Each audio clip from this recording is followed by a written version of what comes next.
lifted an hour later after a small wave hit the coast. Tonight in 7 News Flashback, disaster on Brisbane's doorstep. In 1981, a container vessel ran aground near Caloundra while trying to enter Moreton Bay, risking environmental destruction.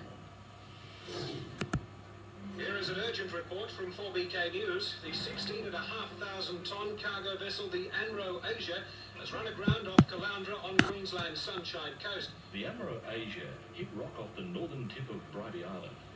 The hull was ripped apart. 100 tonnes of bunker oil spewed into the sea, threatening Punnerstone Passage.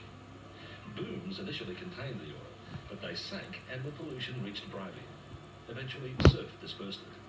But how to free the 16,000-tonne Anro Asia?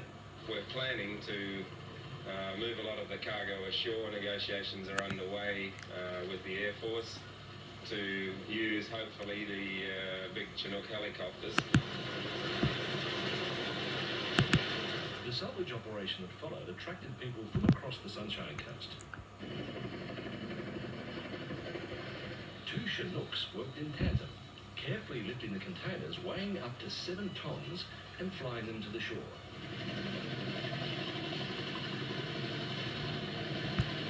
Hundreds of people gathered at the helicopter landing site. Police wondered how they'd clear them. The helicopter's rotor wash soon took care of that, blasting them with sand.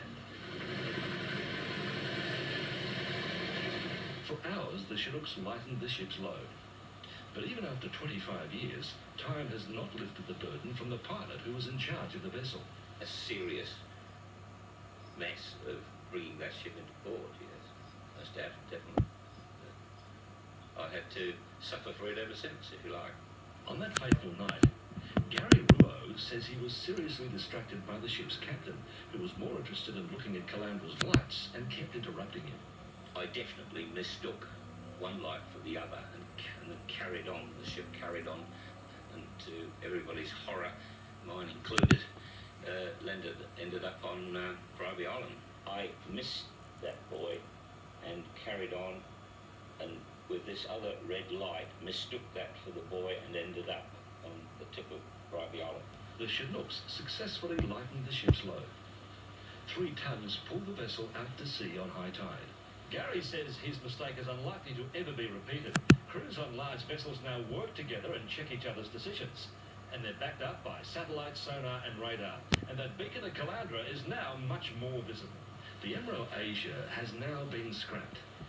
Gary has retired and lives in Morayfield. Tonight is the first time he's spoken publicly about the accident. You asked me if I would, and I felt, well, may as well let somebody know how I did feel on those days, that night.